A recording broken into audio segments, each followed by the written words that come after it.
President Uhuru Kenyatta embarked on his second term after his inauguration early this week. I, Uhuru Kenyatta, in full realization of the high calling I assume as President of the Republic of Kenya. I assume as President of the Republic of Kenya. It was a ceremony that captured the world's attention after the announcement that Israeli Prime Minister Benjamin Netanyahu would be among leaders who had confirmed their attendance. Netanyahu did not attend the ceremony in Kasarani for what was said to be security reasons, but he was present at the State House luncheon held thereafter. I've been re-elected. It's a wonderful feeling. I recommend it to all of you. But of course, it creates a great challenge to fulfill the mandate that the people give you to make their lives better and safer. I want you to know that Israel is your partner in achieving those goals. Here in Kenya and everywhere in Africa. Kenyans now await the revelation of their next cabinet members.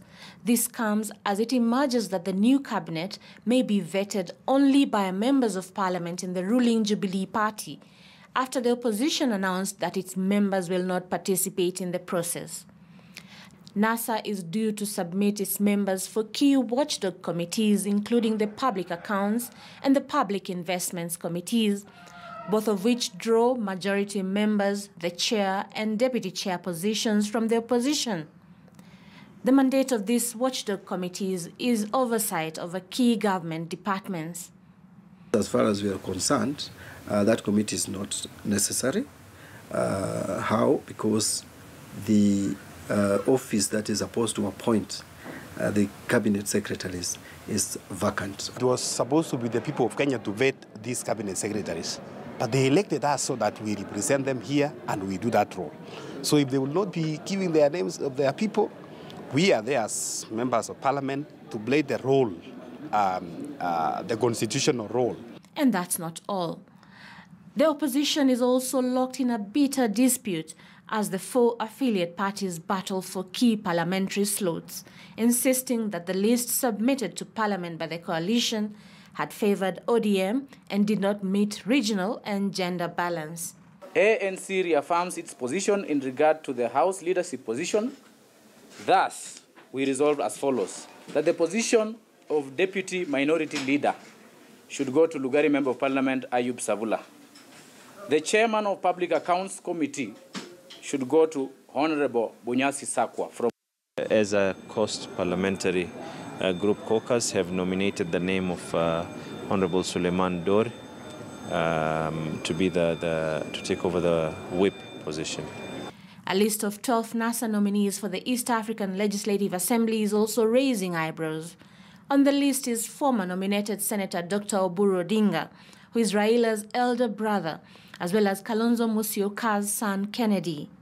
The Joint Parliamentary Committee is scheduled to vet the nominees.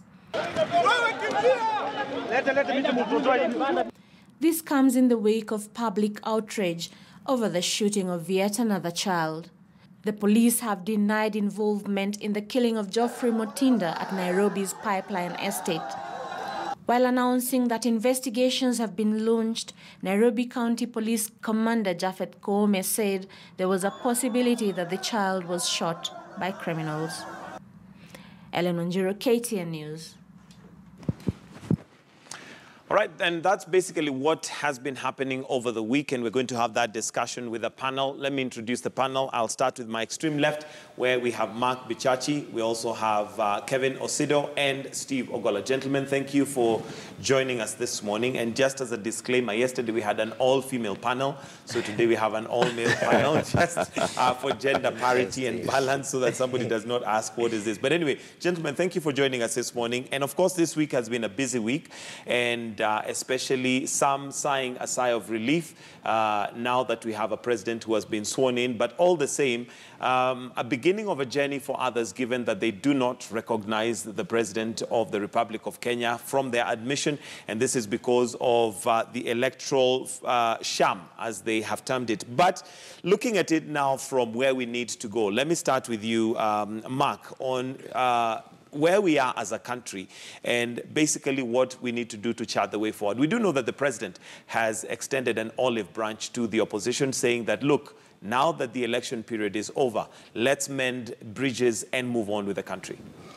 You know, I've given this analogy before, that it does not make sense where we play the game of, if I can't see you, you can't see me. So I cover my eyes and I assume I cannot see my... They say that's how a dog hides, that Exactly. the minute it cannot see you, it thinks you cannot see it. Exactly. So the debate of whether we, quote-unquote, recognize the president or not is a debate in futility. The honest truth is, legally, constitutionally, and whatever agent of measurement you want to employ, the president is a substantive president. And starting from there, then you must question what is the role of the opposition.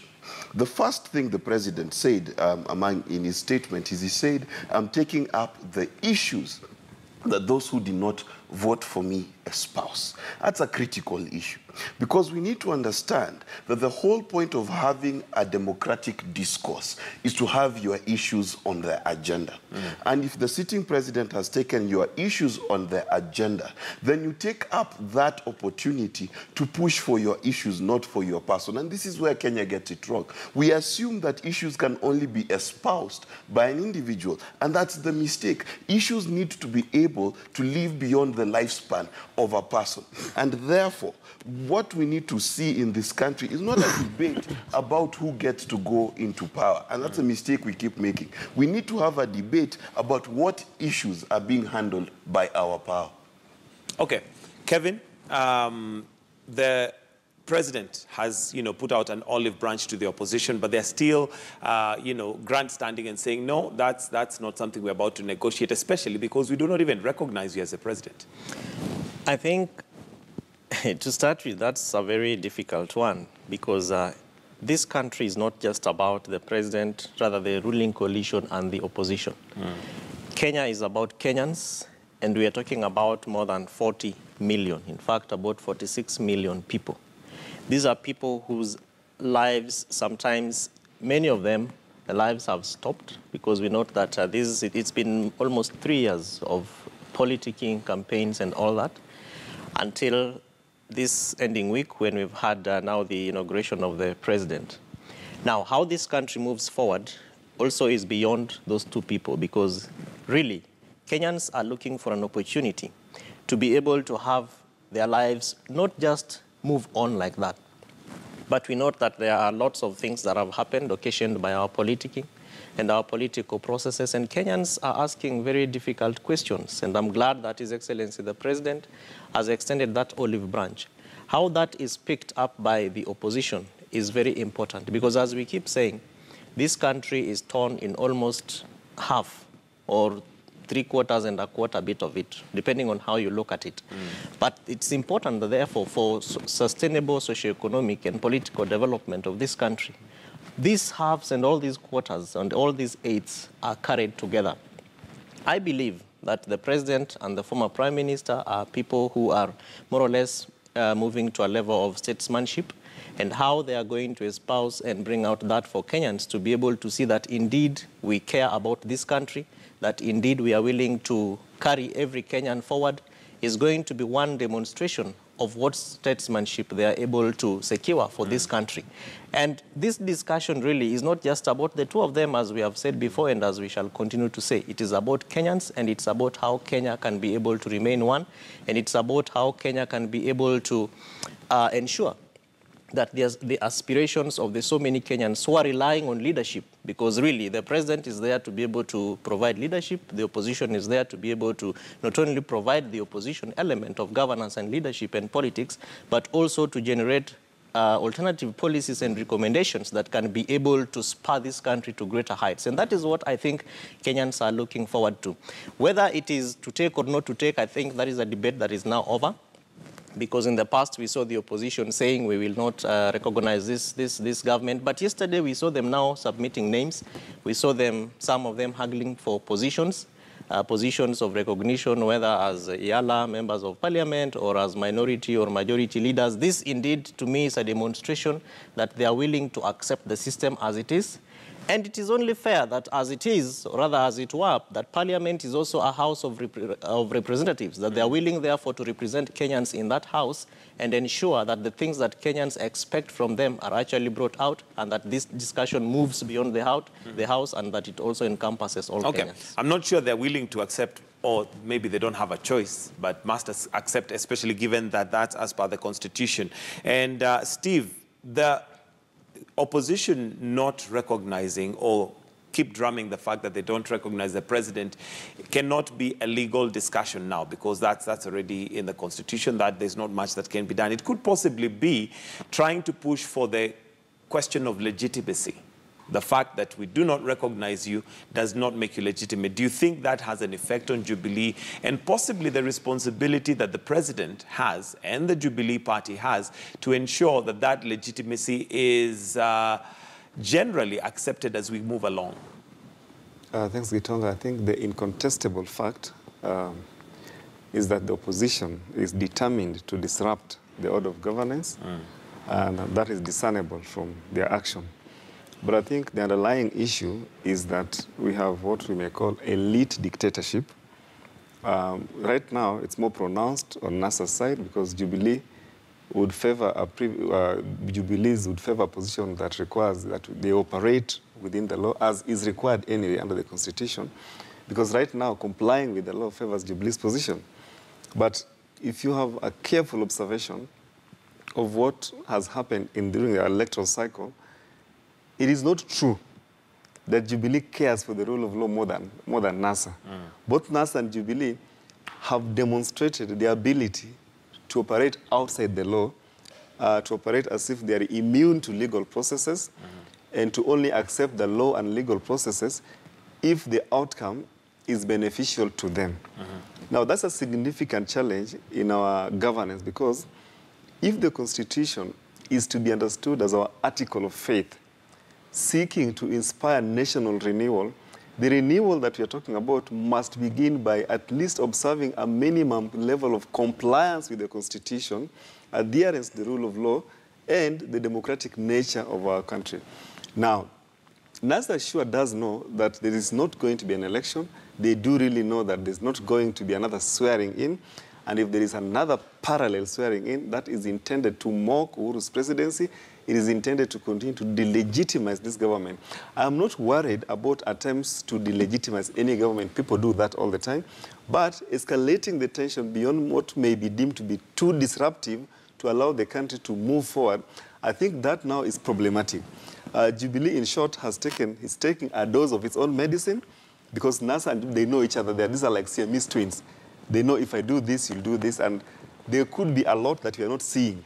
But for me, the way I would like to unpack the political crisis, if at all, is that NASA is trying to generate a crisis, not because there's a legal foundation for it, but because they want to up the stakes for negotiation. Sometimes it's said that for you to negotiate, or negotiation is best when there's a crisis, because then the probability of someone listening to you is higher than when you're sending, when you're sending out communication politely or gently, as we always actually are required to do.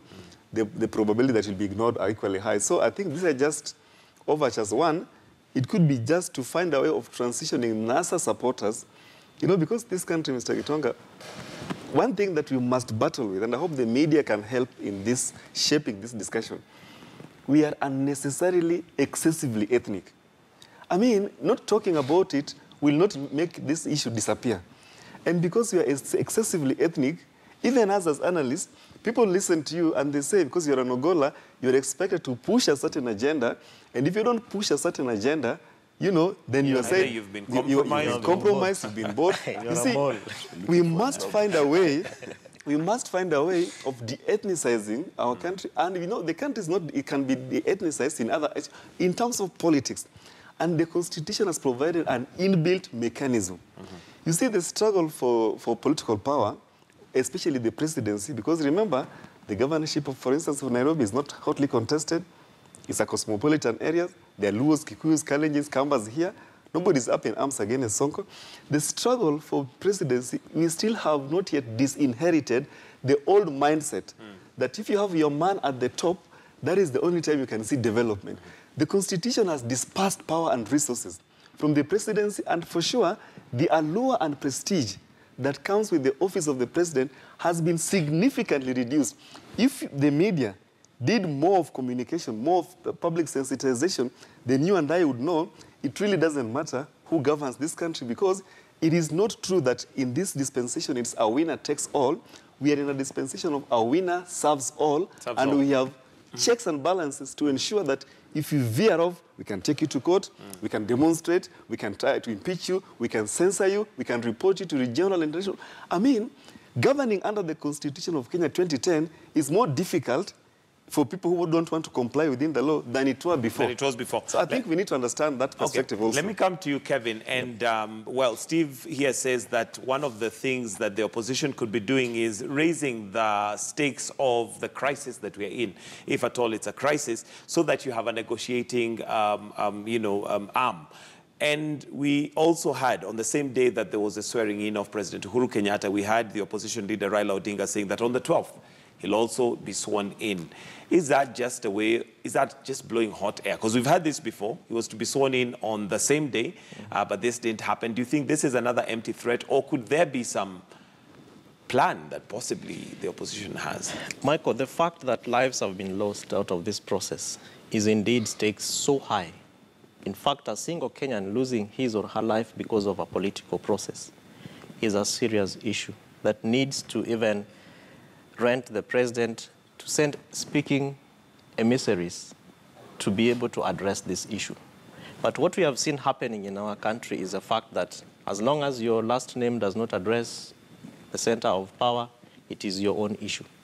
As long as your last name is not up to what I believe in, it is no longer our issue. So as I said earlier on, that the stakes are already so high for the two gentlemen to be able to have a discussion around putting Kenya first.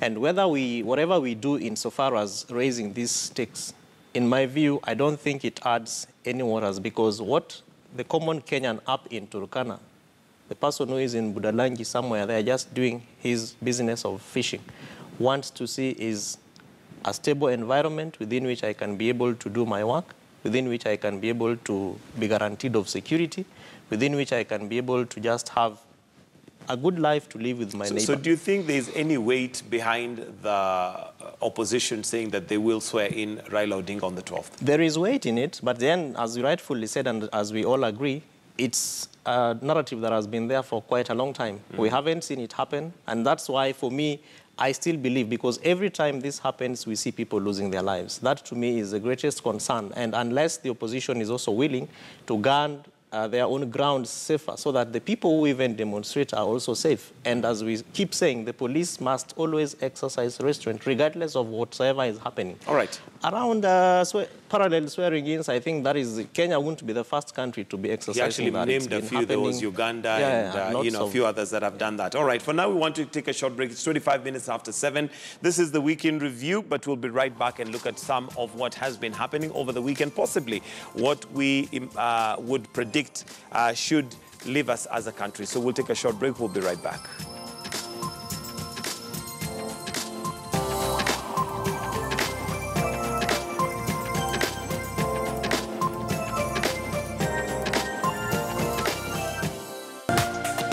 This is